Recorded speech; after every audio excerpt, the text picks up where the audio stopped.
হরে কৃষ্ণ।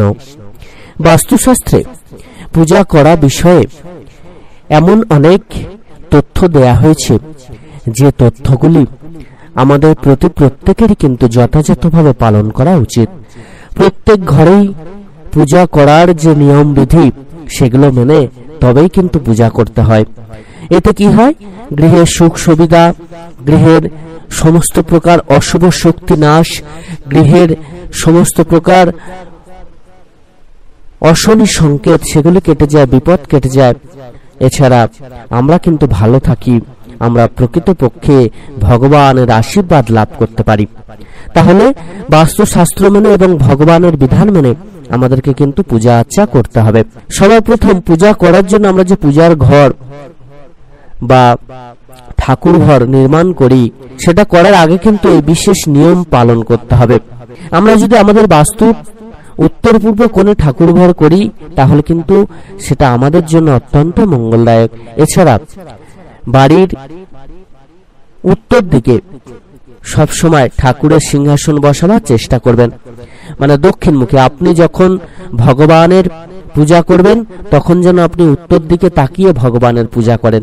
এতে করে কিন্তু অত্যন্ত মঙ্গল সাধিত হয়। বাস্তুশাস্ত্রে বলা হয়েছে যে এটি যদি আমরা না করি, তাহলে কিন্তু সহজে পূজা সম্পন্ন হয় না। অন্য স্থানে যদি মন্দির স্থাপন করা হয় বা আপনার ঠাকুরের সিংহাসন স্থাপন করেন, তাহলে পূজা কিন্তু আংশিক হয়, পুরোপুরি ফল লাভ হয় না। এছাড়া আরো একটি বিধান কিন্তু ভগবান আমাদেরকে দিয়েছেন। সবসময় চেষ্টা করবেন ভগবানের পূজার সময় ভগবানের শ্রী চরণে ফুল বা তুলসী পত্র অর্পণ করার। ফুল বা তুলসী পত্র ছাড়া কিন্তু ভগবানের পূজা পুরোপুরি ভাবে সম্পন্ন হয় না, এবং তার পূজা সম্পন্ন না হওয়ার জন্য তার আশীর্বাদ থেকে কিন্তু আমরা বঞ্চিত হই। তাই তো সব সময় আমাদেরকে ভগবানের চরণে ফুল অর্পণ করতে হবে, তার চরণে পূর্ণ ভক্তি ভরে নিষ্ঠা ভরে পূজা অর্চনা করতে হবে।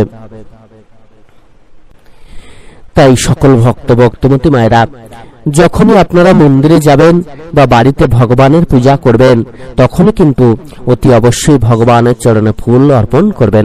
তবে ভগবানের পূজা করার সময় বেশ কিছু নিয়ম কিন্তু আমাদের মেনে চলতে হবে। এই সময় এমন কিছু কিছু কর্ম আছে যেগুলো কিন্তু কখনোই আমাদের ভুলেও করা উচিত নয়, যে কর্মগুলি আমাদের জীবনকে তছনছ করে দিতে পারে। সকল ভক্ত ভক্তমতী মায়েরা, প্রত্যেকেই ভিডিও শুরু করার আগে যারা এখনো পর্যন্ত আমাদের চ্যানেলটিকে সাবস্ক্রাইব করেননি, দয়া করে সাবস্ক্রাইব করে দেবেন এবং লাইক শেয়ার ও কমেন্টস করতে ভুলবেন না। চলুন আমরা প্রত্যেকে সেই কর্মগুলো জেনে নিই এবং সেগুলো থেকে বিরত থাকার চেষ্টা করি। সবার প্রথম যে নিয়মটি আপনারা মেনে চলবেন, সেটি হলো রোজ কিন্তু নতুন ফুল ভগবানের চরণে অর্পণ করবেন। ভগবানের চরণে পূজা করার সময় সব সময় আমাদেরকে চেষ্টা করতে হবে ফুল অর্পণ করার, কেননা ফুলের মধ্যে সুগন্ধ বর্তমান থাকে এবং ফুলের যে সৌরভ বা পবিত্রতা, সেটা কিন্তু ভগবান পছন্দ করেন। যেখানে ফুলের সৌরভ বিরাজ করে, যেখানে পবিত্রতা থাকে, সেখানেই কিন্তু ভগবানের বাস হয়। তবে ভগবানের পছন্দ অনুযায়ী আপনারা কিন্তু ফুল দেবেন। শাস্ত্রে যে বিধান দেয়া হয়েছে ভগবানের কোন ফুল পছন্দ, সেই বিধান অনুযায়ী কিন্তু আপনারা ভগবানের চরণে ফুল অর্পণ করবেন। তবে ভগবান শ্রীকৃষ্ণের চরণে আপনারা যে কোনো ফুল অর্পণ করতে পারেন। ভগবানের চরণে এই ফুল অর্পণ করে তাকে কিন্তু ভক্তিভরে প্রণাম নিবেদন করবেন। শাস্ত্রে বলা হয়েছে যে রোজ পূজা করার সময় নতুন ফুল ব্যবহারের কথা, কেননা পুরানো ফুলে সুগন্ধ থাকে না এবং তার থেকে একটা বাজে গন্ধ তৈরি হয়, যেটা কিন্তু ভগবান কখনো পছন্দ করেন। আমরা যদি নিজেরা সেই ফুল কাছে রাখি, আমরা নিজেরা হয়তো সেই ফুলকে ব্যবহার করতে পারবো না, ঠিক তেমন ভাবে ভগবানেরও কিন্তু পছন্দ নয়। তো আমরা পুরানো ফুল তাই পরের দিনে কিন্তু ফেলে দেব। এছাড়া শাস্ত্রে বলা হয়েছে যে ভগবানের চরণে যদি আমরা নিত্য ফুল দিয়ে পূজা করি, তাহলে ভগবান সহজে সন্তুষ্ট হন এবং তার আশীর্বাদ তিনি প্রদান করেন। শাস্ত্রে আরো বলা হয়েছে এই পূজা করার সময় আমরা যদি নিত্য ফুল অর্পণ করি, তাহলে আমাদের সমস্ত কষ্ট দূর হয়ে যায়, আমাদের দারিদ্রতা দূর হয়ে যায়, সমস্ত বিপদ আপদ কেটে যায়। এছাড়া শাস্ত্রে আরো আমাদেরকে সাবধান করে বলা হয়েছে যে পূজা করার সময় যদি পুরানো ফুলের ব্যবহার হয় তাহলে গৃহে দারিদ্রতা নামে চরম বিশৃঙ্খলতা অশান্তির সৃষ্টি হয়। আর তাই তো শাস্ত্র মেনে আমাদেরকে রোজ ভগবানের পূজার সময় নতুন ফুল অর্পণ করতে হবে এবং ভালো ফুল অর্পণ করতে হবে। পূজার থালি সাজানোর সময় পূজার থালিতেও কিন্তু আপনারা ফুল অর্পণ করবেন। এর মধ্য দিয়ে গৃহের শ্রী বৃদ্ধি পাবে, সহজেই ভগবানকে আপনারা সন্তুষ্ট করতে পারবেন। এই পূজা করার সময় আরো একটি বিশেষ দিকে কিন্তু আমাদেরকে নজর দিতে হবে, এই পূজার ফুল যেন না মাটিতে না পড়ে। এছাড়া শাস্ত্রে বলা হয়েছে পূজা করার পর আমরা ফুল অনেক সময় অনেক দিন ধরে রেখে দিই, সেটা কিন্তু কখনোই করা উচিত নয়। পূজা করার পর আপনারা সেই ফুলটা কিন্তু একটি নির্দিষ্ট সময়ের পর একদিন পরে আপনারা সেটাকে জলে ফেলে দিন, সেটাকে যেন মাটিতে ফেলবেন না।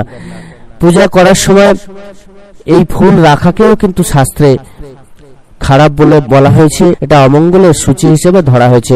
তাই পূজা করার সময় সব সময় ফুলকে কিন্তু আপনারা ফেলে দেবেন।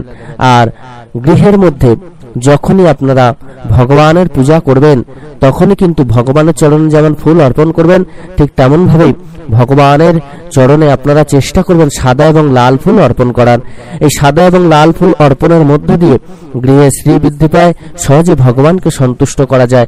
এছাড়া অন্য কালারের ফুল আপনারা ব্যবহার করতে পারেন, কিন্তু কালো বা এই জাতীয় কোনো কিছু আপনারা ব্যবহার করবেন না।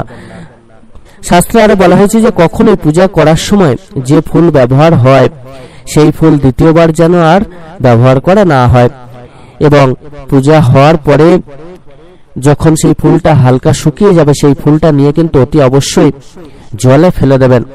এটা কিন্তু আপনারা অতি অবশ্যই পালন করার চেষ্টা করবেন, তাহলে কিন্তু সহজেই গৃহে শ্রী বৃদ্ধি পাবে, সহজেই গৃহ শান্তিময় হয়ে উঠবে। এছাড়া পূজা করার সময় এই জিনিসগুলোও কিন্তু আপনারা মাথায় রাখবেন।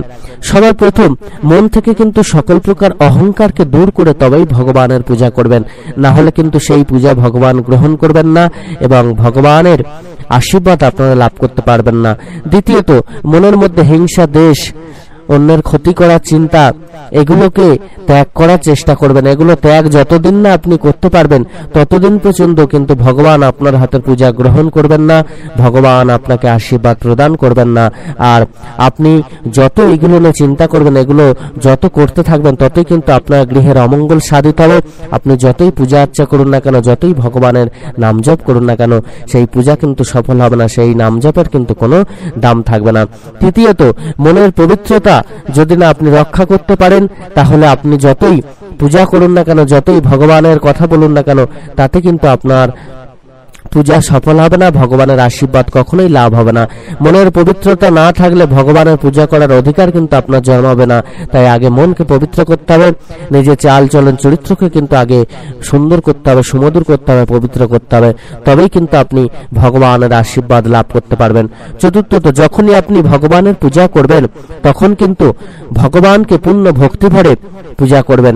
এই নয় যে ভগবানের পূজা করছেন সেটা একটা কাজ ভেবে আপনারা করছেন, তাতে কিন্তু ভগবান আপনার পূজা গ্রহণ করবেন না। ভগবানের পূজা করার সময় সব সময় মনের পবিত্র ভাব নিয়ে আপনারা পূজা করবেন এবং সেটাকে ভক্তি ভরে পালন করবেন, না হলে কিন্তু সেই পূজার কোনো দাম থাকবে না।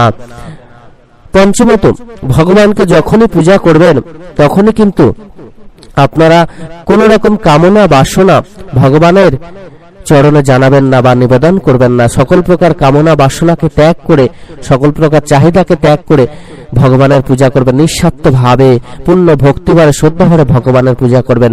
এই নয় যে ভগবানের কাছে কিছু চেয়ে বসলাম তার জন্য আমরা পূজা করছি, ভগবানের পূজা করছি এদিকে ভগবানের কাছে অর্থ সম্পত্তি কামনা করছি, প্রতিপত্তি কামনা করছি, অন্যের ক্ষতি কামনা করছি। এই সমস্ত জিনিসগুলো করলে কিন্তু কখনোই ভগবান আপনাকে আশীর্বাদ প্রদান করবেন না, ভগবান আপনার প্রতি সন্তুষ্ট হবেন না। আপনার গৃহে কিন্তু সদা সর্বদা অমঙ্গল লেগে থাকবে, বাধা বিপত্তি গ্রহদোষ সদা সর্বদা আপনাকে বিপর্যস্ত করবে। সকল ভক্ত ভক্তমতী মায়েরা, এই জিনিসগুলোকে কিন্তু অতি অবশ্যই আপনারা মন থেকে দূর করে তবেই পূজা করবেন।